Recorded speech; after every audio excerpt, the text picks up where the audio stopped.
Bienvenido de nuevo. Hoy nos acompaña el profesor Seyed Mohammad Marandi, catedrático de la Universidad de Teherán y ex asesor del equipo iraní de negociación nuclear. Muchas gracias por volver a estar con nosotros. Gracias, Glenn. Siempre es un placer estar en tu programa. Llevaba tiempo queriendo preguntarte cómo podrían cambiar las relaciones entre Irán, los países árabes y Turquía después de esta guerra.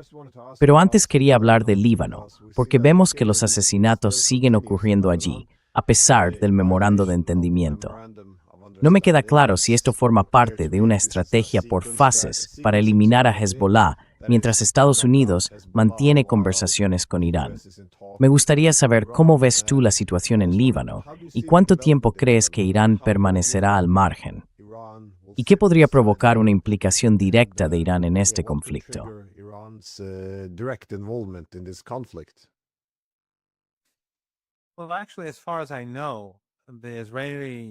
Bueno, en realidad, hasta donde yo sé, el régimen israelí no ha conseguido asesinar a ningún miembro de Hezbollah. Ayer asesinaron a una familia, una mujer que era directora de un colegio, su marido y una empleada del hogar. Forma parte de la tradición israelí de matar gente corriente todo el tiempo. Y como todos vemos, cada día están matando palestinos en Gaza.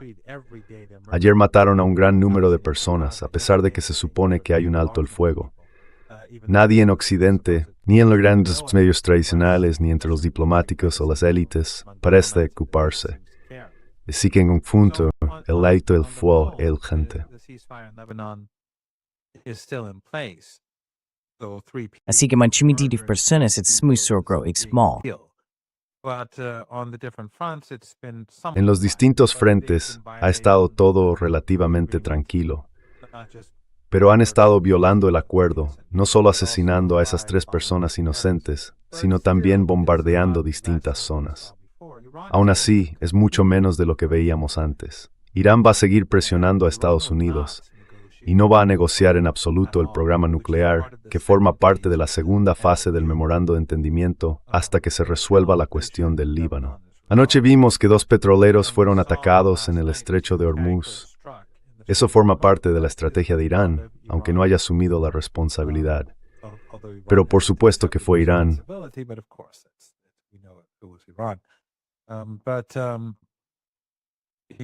Pero los iraníes van a seguir presionando a Estados Unidos. Van a seguir presionando a Trump hasta que se resuelva el asunto del Líbano. Así que Irán tiene 3 grandes medios de presión. El primero es el programa nuclear. Trump quiere un acuerdo, pero no lo habrá mientras el tema del Líbano no se solucione. Y por supuesto hay otros asuntos también, pero el Líbano es lo primero, igual que los activos iraníes que fueron robados y que se suponía que debían devolverse. El segundo es el estrecho de Hormuz. El número de barcos que pasa por que veían que se han visto 4 o 5 meses.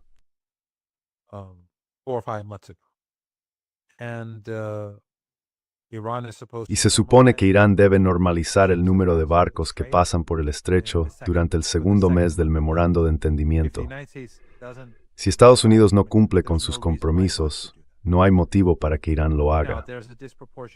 Ahora bien, hay un número desproporcionado de petroleros que cruzan el estrecho en comparación con otros barcos. Pero aún así, el total de embarcaciones que pasa es aproximadamente entre 2/5 partes y 1/3 de lo que era hace 4 o 5 meses. Irán también tiene esa base, el programa nuclear y el estrecho de Hormuz, y ha estado utilizando el alto el fuego y el memorando para prepararse para la guerra. Había muchos petroleros en el Golfo Pérsico que quedaron atrapados, petroleros iraníes.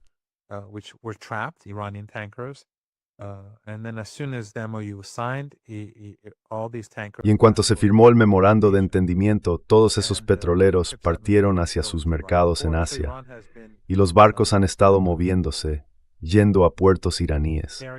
Así que Irán ha estado preparándose, tanto militarmente como a nivel social, para una confrontación mayor. No es que queramos una confrontación, pero ya sabes, con Trump y con Netanyahu, Irán tiene que estar preparado para la guerra.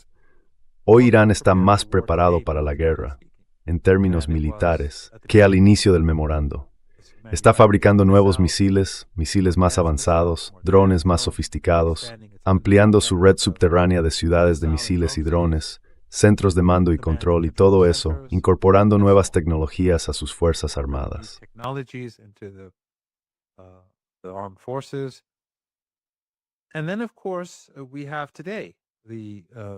Y luego, por supuesto, tenemos hoy el funeral que sigue en marcha, el mismo que vimos ayer, al que asistieron más de 10 millones de personas. Es el funeral más grande de la historia de la humanidad y continúa hoy en la ciudad de Qom.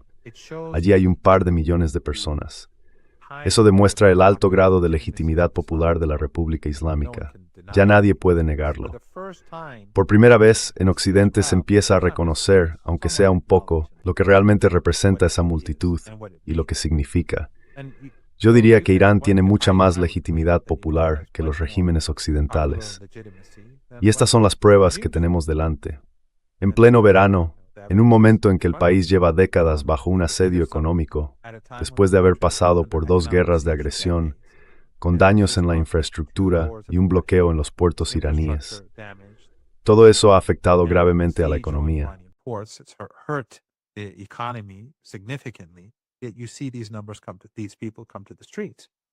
Y aún así ves cómo llegan esas cifras, cómo la gente sale a las calles. Y la profundidad de esa legitimidad popular es otro asunto también.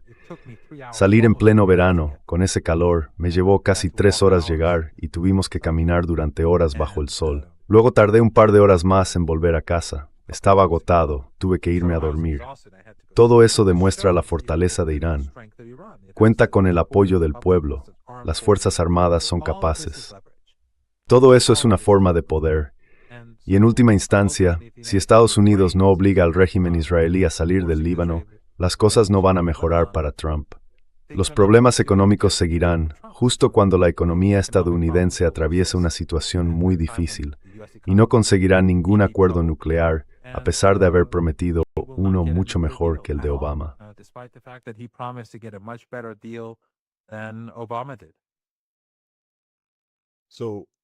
Entonces es probable que la táctica de Irán sea concentrar su presión en el estrecho de Hormuz, en lugar de enfrentarse directamente a los israelíes en algún tipo de intercambio de misiles.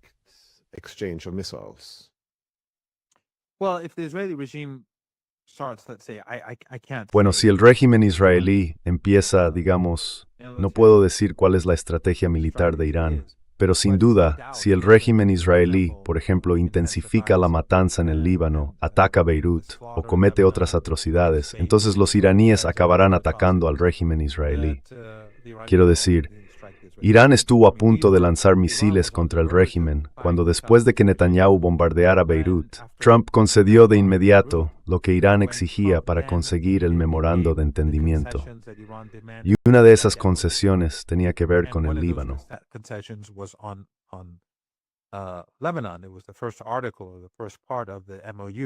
Era el primer artículo o la primera parte del memorando de entendimiento. Cuando lees el memorando, y estoy seguro de que lo has hecho con atención, la primera parte trata sobre el Líbano y sobre la región, que incluye Gaza, pero se menciona al Líbano por la guerra genocida que estaba ocurriendo allí. Así que creo que el ejército iraní se utilizará sin duda si el régimen se pasa de la raya. Pero si el régimen presiona, Irán también puede hacer que el estrecho de Hormuz sea cada vez más difícil de usar para los barcos. Es decir, Irán puede recurrir a su ejército, puede usar su presencia en el estrecho de Hormuz. Tiene distintos medios para ejercer presión sobre Netanyahu, tanto de forma directa como indirecta, a través de Trump.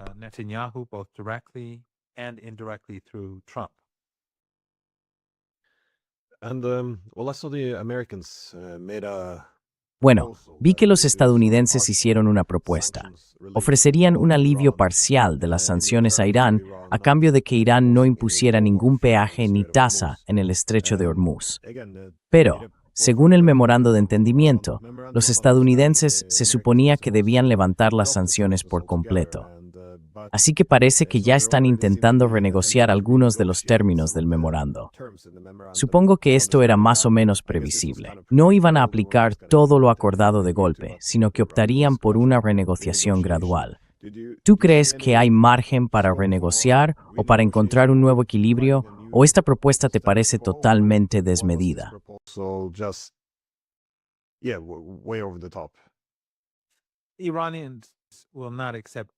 Los iraníes no van a aceptar ninguna renegociación, en absoluto. No van a ser flexibles, para nada.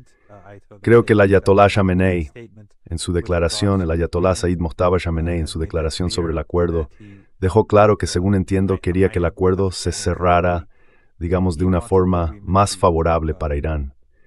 Y eso envía un mensaje muy claro a Estados Unidos, que con lo que tenemos ahora, el memorando de entendimiento, no vamos a ser flexibles. Ya hemos sido bastante flexibles, más que suficiente. Esa es mi interpretación de lo que quiso decir en su carta.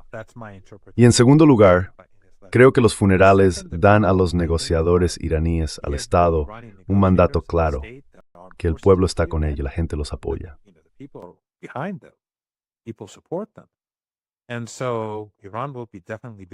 Así que Irán va a ser, sin duda, muy duro. Ahora bien, los iraníes no van a renunciar al estrecho de Hormuz, ni al control sobre el estrecho, ya sea por las tasas o por el control en sí. Quiero decir, no se trata solo de las tasas, que son importantes, sino también de la seguridad. Irán ya no va a tolerar que el régimen israelí use el estrecho, ni que lo hagan los buques militares de Estados Unidos. De hecho, ahora que los estadounidenses no pueden usar el estrecho de Hormuz para sus buques de guerra, tienen que recurrir a más aviones para llevar suministros. Y eso cuesta, por lo que he oído, como 4 veces más que cuando usan barcos. Irán ya ha conseguido que a los estadounidenses les resulte mucho más caro mantener su presencia.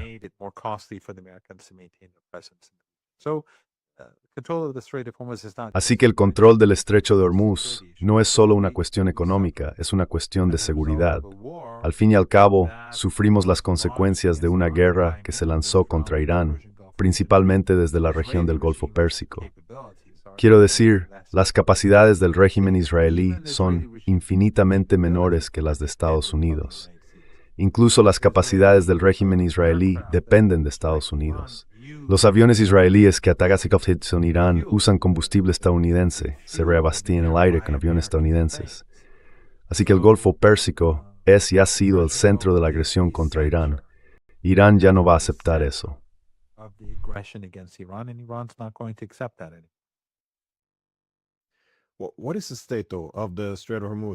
¿Cuál es la situación, entonces, del estrecho de Hormuz? Porque cuando Trump aceptó inicialmente el memorando de entendimiento, lo explicó diciendo que, bueno, a ellos solo les quedaban 4 semanas de petróleo. Me pareció una sinceridad brutal. Pero claro, estaba bajo una gran presión para justificar por qué firmaba un documento que evidentemente debía interpretarse como una victoria iraní. Ahora bien, dado que la situación era tan crítica, ¿cuánto ha cambiado desde entonces? Porque J.D. Vance también explicó que uno de los objetivos del memorando era reactivar el flujo de petróleo y, bueno, según lo entiendo yo, al menos ganar algo de tiempo para Estados Unidos. Pero en realidad, ¿cuánto ha mejorado la situación?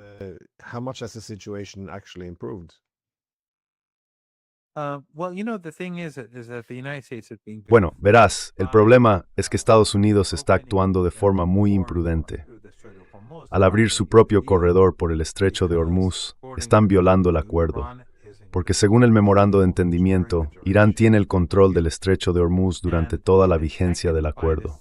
Y para el segundo mes, el número de barcos que pasan por el estrecho debería volver a la normalidad, es decir, los barcos comerciales. Pero como Estados Unidos está incumpliendo el acuerdo, Irán no tiene ningún incentivo para hacerlo. Y yo aconsejaría al gobierno iraní que no permita el paso de barcos humanitarios por el estrecho de Hormuz durante el segundo mes. Porque si los estadounidenses no cumplen con su parte del acuerdo, ¿por qué debería hacerlo Irán?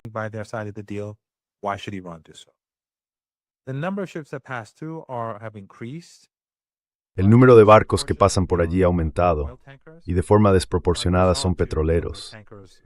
Pero vimos 2 de esos buques, 2 petroleros muy grandes, creo que superpetroleros, que fueron alcanzados anoche.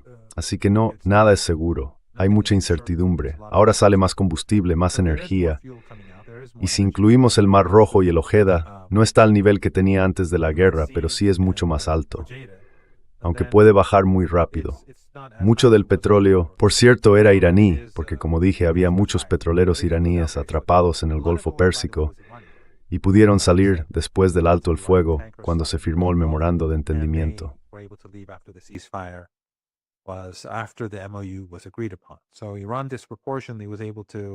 Así que Irán, en gran medida, supo aprovechar esta situación, esta oportunidad.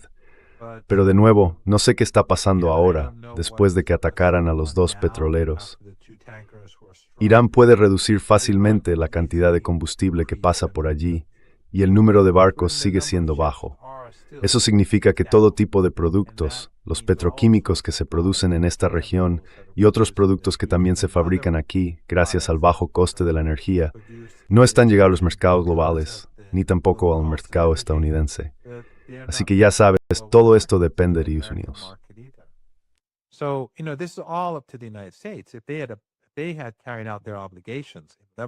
Si hubieran cumplido con sus obligaciones en el Líbano y en el estrecho de Hormuz, pero al atacar y amenazar repetidamente a los líderes iraníes, Trump y Estados Unidos están violando el acuerdo. Y eso no está permitido, según el memorando de entendimiento. Así que los estadounidenses no han liberado los activos iraníes que robaron, a pesar de que están obligados a hacerlo conforme al acuerdo. En realidad, los estadounidenses están empujando a Irán a, digamos, limitar el nivel de cooperación o el grado en que cumple su parte del trato. Si los estadounidenses se hubieran comprometido plenamente con el acuerdo, el estrecho de Hormuz tendría ahora, creo, más de 100 barcos pasando cada día.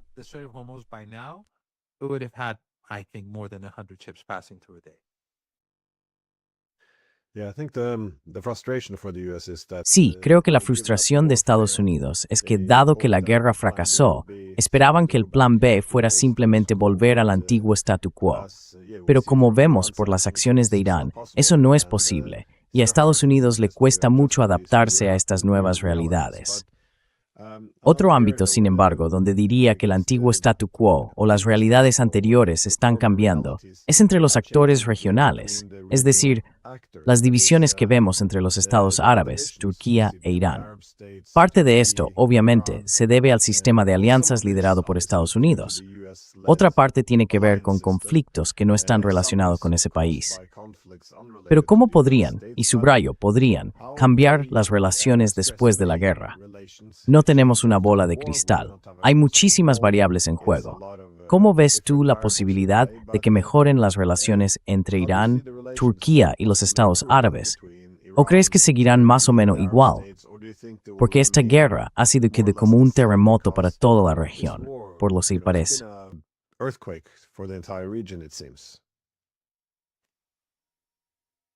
Es complicado y es difícil prever realmente cómo estará la situación en los próximos meses.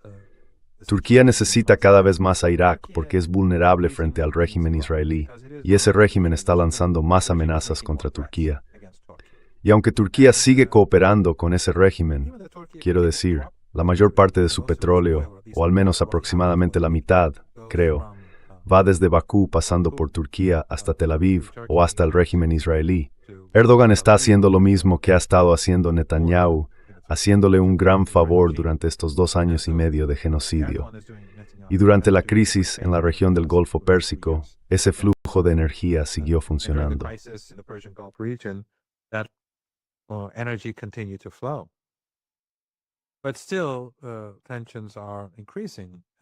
Aún así, las tensiones van en aumento y él necesita a Irán. Creo que eso es un fuerte incentivo para que mejoren las relaciones entre Irán y Turquía. Por otro lado, los 5 países del Golfo Pérsico que ayudaron a Estados Unidos en la guerra, creo que están siguiendo trayectorias algo distintas hasta ahora. Los saudíes, los emiratíes y Qatar han reparado su relación con Irán, al menos en parte. Por eso, durante las últimas violaciones del alto el fuego por parte de los estadounidenses, cuando atacaron posiciones iraníes, y Teherán respondió con fuerza, golpearon Kuwait y activos estadounidenses en Kuwait, Bahrein y Jordania, pero no en esos 3 países. Creo que hay un motivo para ello.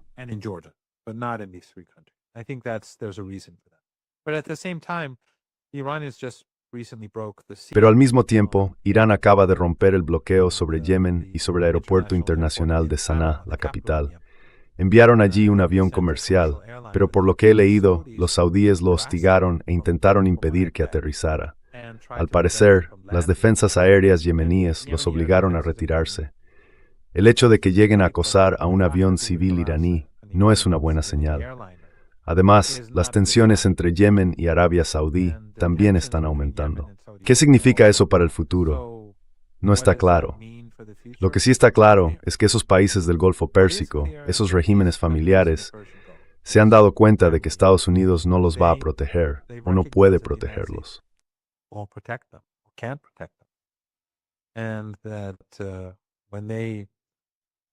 Y que cuando se subieron al carro para atacar a Irán no les fue nada bien, les fue realmente mal.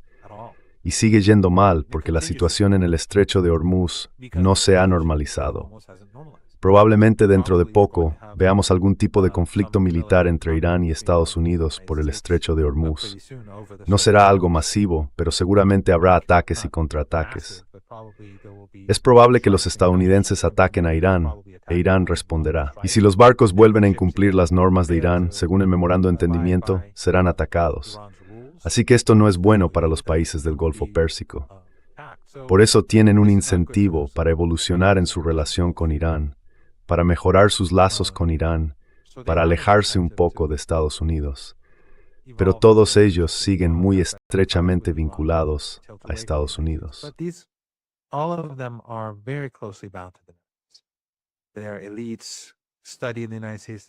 Sus élites estudian en Estados Unidos. Sus familias gobernantes pasan mucho tiempo allí. Pasan allí las vacaciones de verano. Tienen palacios, mansiones, bloques de apartamentos e inversiones en Occidente y en Estados Unidos. Enormes cantidades. Y estoy seguro de que muchos de ellos están profundamente comprometidos. Ya sabes, Epstein, hemos visto los archivos de Epstein, donde se mencionan a figuras importantes, sobre todo en los Emiratos. Así que es difícil imaginar qué va a pasar. Pero tienen un incentivo para alejarse de Estados Unidos a medida que Estados Unidos pierde influencia. Creo que las relaciones con Pakistán mejorarán poco a poco. Pakistán tiene muy malas relaciones con Afganistán y, por supuesto, está la India. Creo que Turquía va a necesitar más que antes a Irán por las amenazas que está haciendo Israel.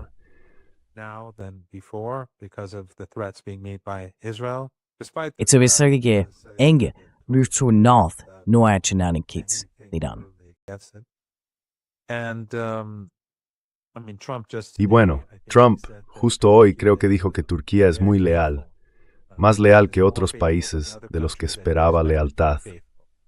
En fin, que cada uno lo interprete como quiera. Para mí eso no es algo de lo que sentirse orgulloso, pero bueno. Y con estos países del Golfo Pérsico creo que es una mezcla de todo, aunque Arabia Saudí, Qatar y los Emiratos son más importantes que los otros dos. Me refiero a las familias gobernantes. Así que habrá que ver cómo evoluciona esto. No tengo ninguna respuesta a tu pregunta, la verdad. Solo estoy pensando en voz alta.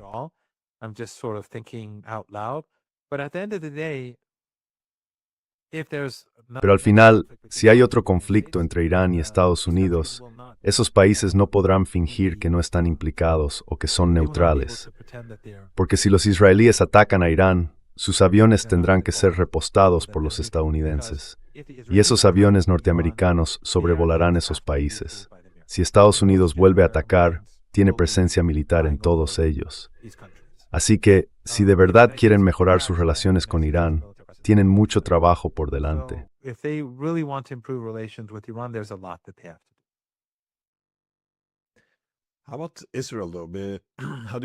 ¿Y qué pasa con Israel?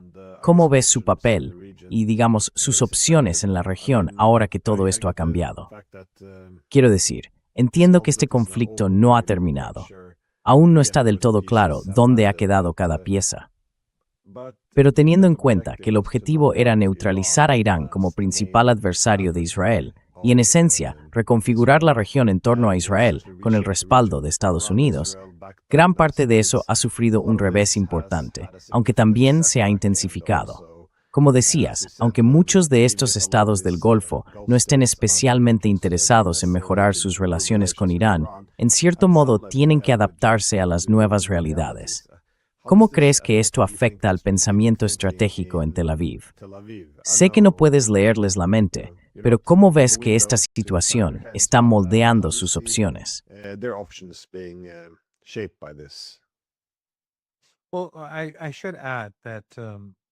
Bueno, debería añadir que Irán está llevando a cabo negociaciones bilaterales con esos 5 países del Golfo Pérsico, y ha habido algunos avances.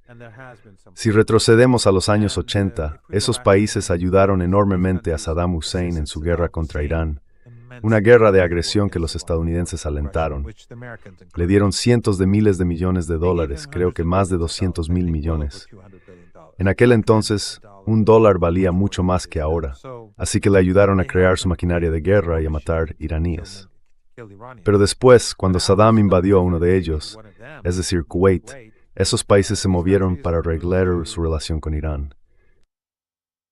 E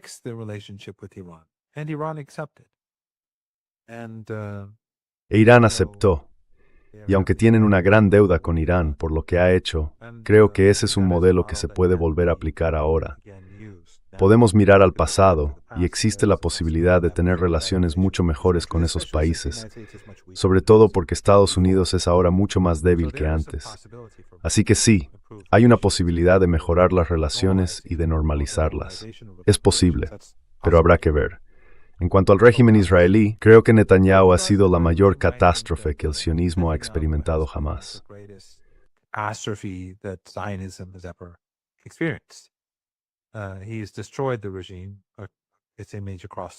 Ha destruido el régimen y su imagen en todo el mundo. Cualquiera que tenga un mínimo conocimiento sobre la región lo ve como un régimen genocida. Se le considera la causa de esta guerra que ha provocado una recesión económica global. Y esto, desde luego, no ha terminado. Necesita una guerra permanente para mantenerse en el poder. Todo esto está generando enormes tensiones dentro del propio régimen, según lo que he leído y por lo que entiendo. Y por supuesto, como todos sabemos, encuestas internas muestran que de forma abrumadora, alrededor del 90%, cree que los israelíes perdieron la guerra.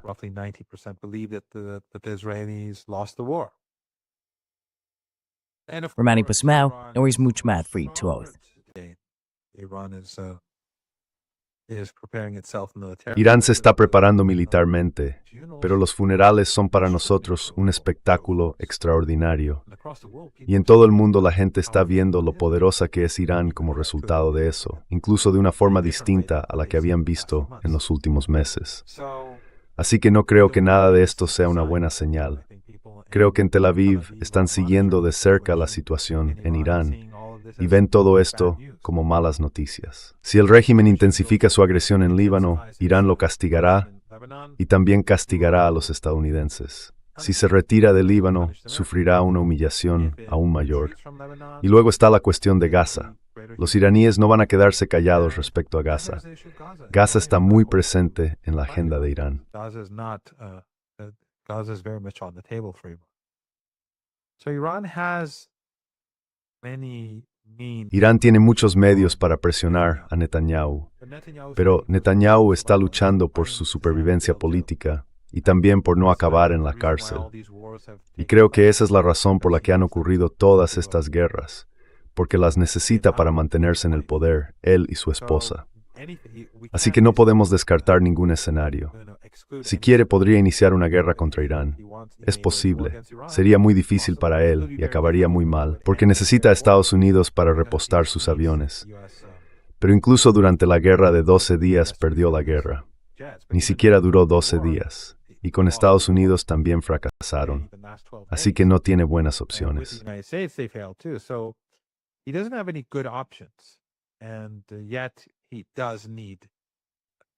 Y aún así, lo necesita. Necesita la guerra, la muerte y la destrucción para mantenerse en el poder. Quizá por eso ahora están hablando de ocupar más parte de Gaza o incluso toda Gaza, el 70% de Gaza y después el resto. Y lo que está ocurriendo en Cisjordania, donde Occidente guarda silencio y les permite hacerlo, probablemente sea una forma de compensar su derrota frente a Irán. Pero al mismo tiempo, eso lo que hace es que el régimen israelí es cada vez más despreciado en todo el mundo. porque la gente está viendo los asesinatos diarios y el comportamiento repugnante y sádico de sus soldados en Cisjordania y en otros lugares. Así que no veo que Israel tenga buenas opciones. I don't see Israel as having any good options, but a desperate regime can carry out Pero un régimen desesperado puede cometer actos desesperados, y eso podría cambiar la situación en toda la región. Pero Glenn, si hay una guerra, creo que una depresión económica global sería realmente inevitable, porque las cosas ya están mal. Y no hay manera de que la economía mundial se normalice pronto, incluso si la producción y la exportación de petróleo en nuestra región vuelven a la normalidad. Las carencias son enormes, y no se trata solo del petróleo, sino también de otros productos. Esas carencias siguen aumentando, así que si ocurre algo en las próximas semanas o en los próximos meses, la economía global se va a venir abajo muy rápido. The global economy will go downhill very fast. And, I've seen Y bueno, veo tu programa y te he visto hablar con expertos en economía. you speak with experts on the economy. The US economy, the global economy is already in very La economía de Estados Unidos y la economía mundial en general ya están en una situación muy, muy mala. No solo por el Golfo Pérsico, por lo que está pasando allí, sino por muchos otros problemas. Así que no creo que ninguna persona sensata en Washington quiera una guerra. Pero Netanyahu no es sensato y está desesperado por mantenerse en el poder. Y Trump es Trump. Así que no se puede descartar nada, por muy disparatado que parezca. no matter how outrageous it may sound. What are the possibilities of ¿Cuáles son entonces las posibilidades de un cambio fundamental en las relaciones entre israelíes e iraníes? Porque uno puede imaginar, y no es nada difícil, que Netanyahu se vea obligado a marcharse. Sé que lo más probable es que lo sustituya alguien aún más duro, pero parece que hay un cambio enorme en el sistema internacional. La era unipolar se ha acabado, y como hemos visto desde los años 90, los israelíes básicamente decidieron, bueno, ahora podemos dominar. No tenemos que hacer concesiones porque los estadounidenses están detrás de nosotros. Pero si empiezan a reconocer las nuevas realidades, es decir, que son un país relativamente pequeño, con poca población, un territorio reducido y recursos limitados, si reconocen las derrotas militares que han sufrido, los reveses diplomáticos, su posición en el mundo desmoronándose,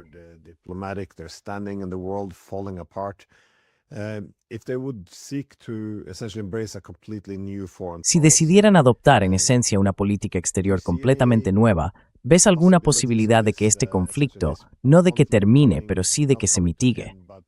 Porque recuerdo que hace 3 años, en 2023, el antiguo jefe del Mossad, Ephraim Halevi, decía que, como los estados del Golfo estaban intentando mejorar sus relaciones con los iraníes, quizá Israel también debería hacerlo.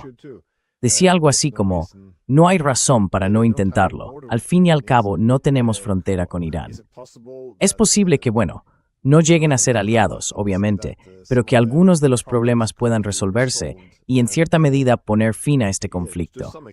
Sé que ahora mismo suena a fantasía, pero al final o se busca esa vía o se lucha hasta el final. Entonces, ¿ves alguna salida diplomática o qué sería necesario desde la perspectiva de Irán?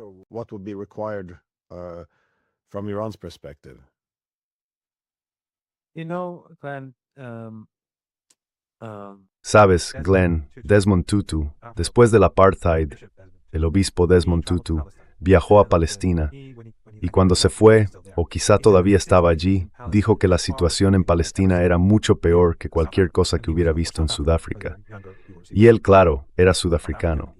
Para los espectadores más jóvenes, él era sudafricano, sufrió el apartheid y fue una de las grandes figuras públicas, junto a Nelson Mandela y otros, que lideraron la lucha contra el apartheid. Dijo que lo tenía en register y mucho peor, y eso fue mis años antes de declarar. It's like Reichman's intolerable de ciclo. This regime is really intolerable, and it is ethno-supremacist, and thus for Iran it has no. Y es etnosupremacista. Por eso para Irán no tiene legitimidad moral. Y como musulmanes chiíes, ya lo he dicho antes en el programa, y perdón por repetirme, apoyar a los oprimidos, a los marginados, es fundamental. Quiero decir, mirad la ceremonia fúnebre del Ayatollah Jamenei. ¿Quiénes son esos millones de personas? Muchos de ellos están sufriendo por las guerras y las sanciones. Pero el Ayatollah Jamenei, como una figura religiosa de altísimo rango, siempre ha tenido el deber y la responsabilidad de apoyar a los marginados y a los oprimidos, tanto dentro como fuera del país. En Irán han llegado al poder distintas administraciones con puntos de vista muy diferentes. Different administrations came to power in Iran with very differing views. The electorate has Sabes, differing views. el electorado tiene opiniones distintas en momentos distintos. Y él siempre ha insistido, siempre ha luchado para asegurarse de que los marginados, los oprimidos, los más vulnerables reciban apoyo. Por eso salieron a las calles. Claro, también salieron personas con educación, gente de todos los ámbitos de la vida participó. Pero hay una razón por la que la República Islámica mantiene esa legitimidad a pesar de todos los problemas que tiene. No es una utopía y, por supuesto, está sometida a una enorme presión.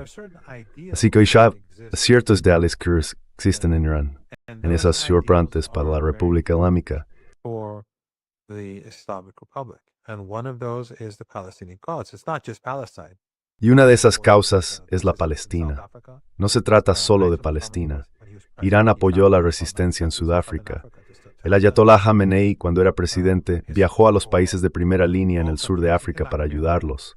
Su apoyo se extendió a todos los países de América Latina, a la Cuba comunista. Irán ayudó a la Cuba comunista. Irán ayudó a la Venezuela católica. Irán, por supuesto, ayudó a Bosnia. Irán salvó a Bosnia. En Afganistán, Irán ayudó a los talibanes a expulsar a Estados Unidos.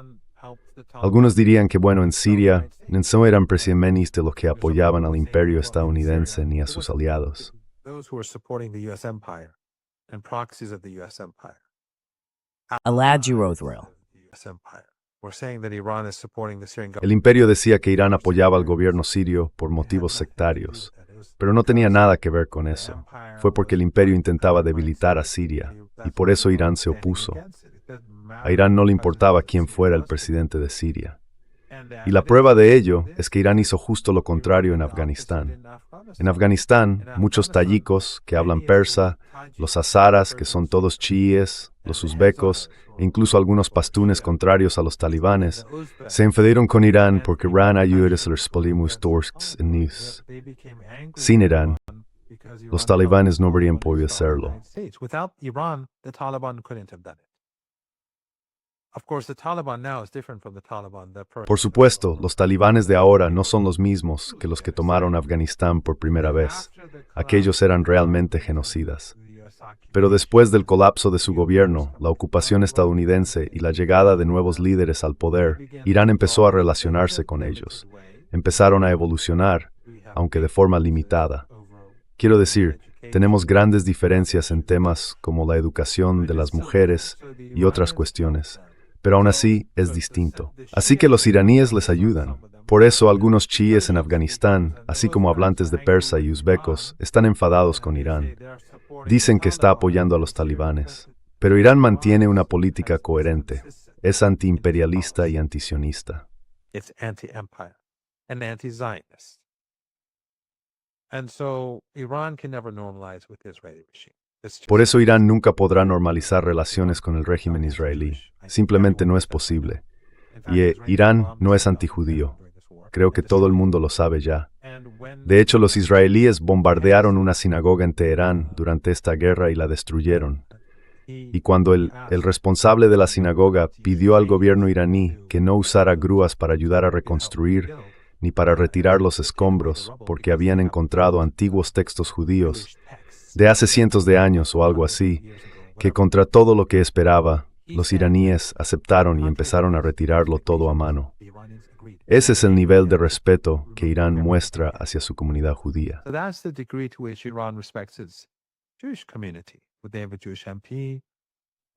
Tienen un diputado judío.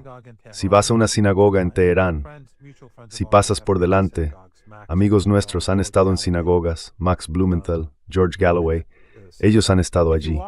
Si caminas junto a una sinagoga en Teherán, nunca sabrías que es una sinagoga, porque no hay ningún guardia delante, porque no hace falta ningún guardia. Están seguros, igual que cualquier mezquita o cualquier iglesia en Teherán. Así que para Irán, el judaísmo no es ningún problema, pero el sionismo sí lo es. Y el sionismo no tiene legitimidad moral. Ahora el mundo empieza a entender lo que Irán llevaba diciendo desde hace tiempo.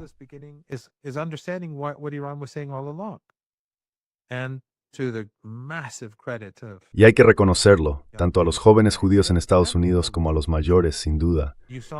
Lo vimos en las primarias del Partido Demócrata en Nueva York, donde está la mayor población judía fuera de Palestina, y la mayoría son demócratas.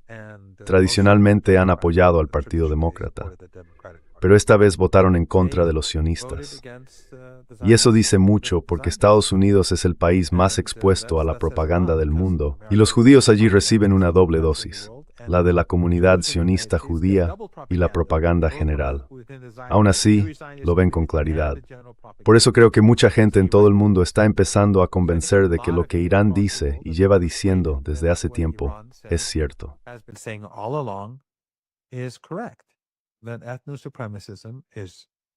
Ese etnosupremacismo es inaceptable, pero al mismo tiempo el sionismo, la relación entre el sionismo y el judaísmo, es la misma que la del sionismo con el cristianismo y la misma que la de ISIS y Al-Qaeda con el Islam. No son lo mismo. Los sionistas cristianos no representan al cristianismo. Afirman que Cristo apoya el genocidio. Los sionistas judíos creen en el genocidio. ISIS y Al-Qaeda creen en el genocidio. Pero los cristianos, los musulmanes y los judíos se oponen ideológicamente al genocidio. Así que creo que el punto de vista de Irán está ganando fuerza. Y los iraníes creen que en última instancia el régimen israelí tiene que ser desmantelado. Y ya vimos que algo parecido ocurrió en Sudáfrica.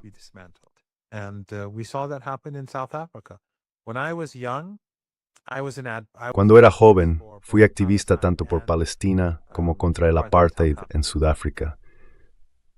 Aunque no era un experto, estaba en el colegio y por las tardes hacía trabajos de traducción a tiempo parcial en el instituto. Nadie que yo conociera, esto fue antes de la era de Internet, creía que el apartheid en Sudáfrica se derrumbaría como lo hizo. Todo el mundo pensaba que aquello seguiría durante muchos años más. Por eso soy optimista respecto al futuro.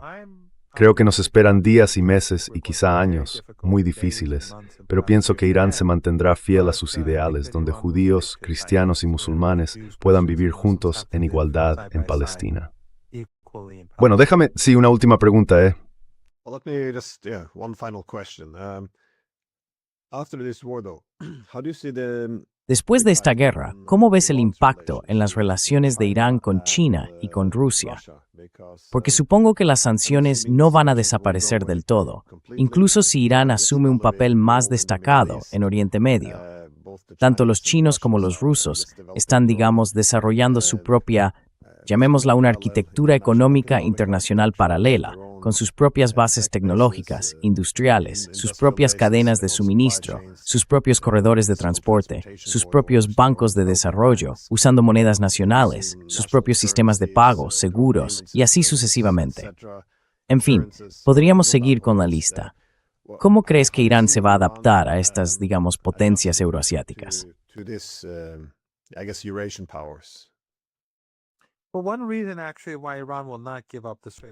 Bueno, una de las razones por las que Irán no va a renunciar al estrecho de Hormuz es que le permite romper el régimen de sanciones.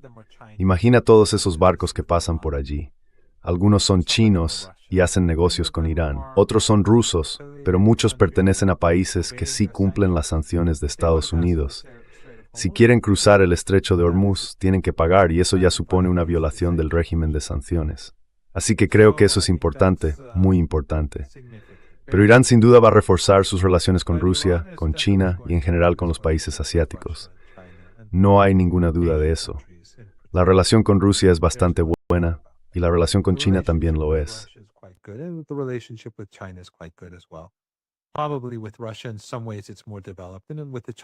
Probablemente con Rusia está más desarrollado en algunos aspectos y con China lo está en otros distintos.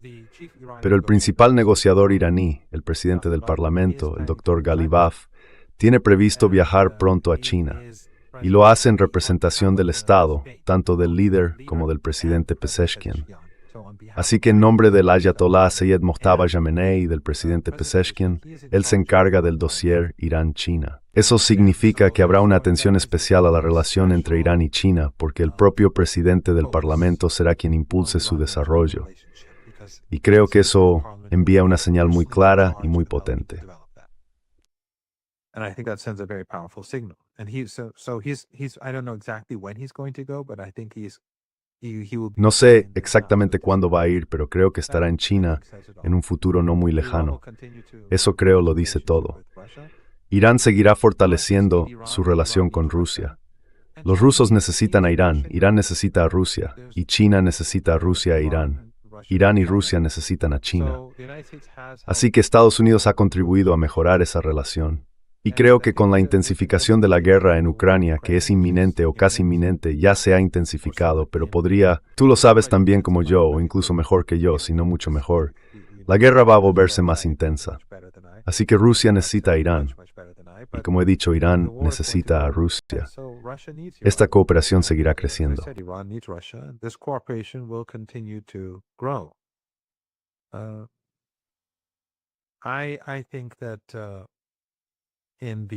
Creo que dentro de unos 4 o 5 años, si todo va según lo previsto, la relación económica entre Irán y Rusia será mucho mayor que ahora. El corredor de transporte norte-sur, a medida que se desarrolle, va a generar un gran crecimiento, más comercio y más intercambios. Además, la relación económica con China y la inversión de China e Irán en el sector del petróleo y la energía, junto con la de Rusia en el sector energético, van a aumentar, sobre todo porque los rusos están siendo expulsados por los estadounidenses de otros lugares. Irán los recibirá encantado para que inviertan en su sector energético. Así que creo que en unos 5 años, si todo sale como está previsto, veremos una presencia mucho mayor de empresas chinas en Irán, así como de empresas rusas.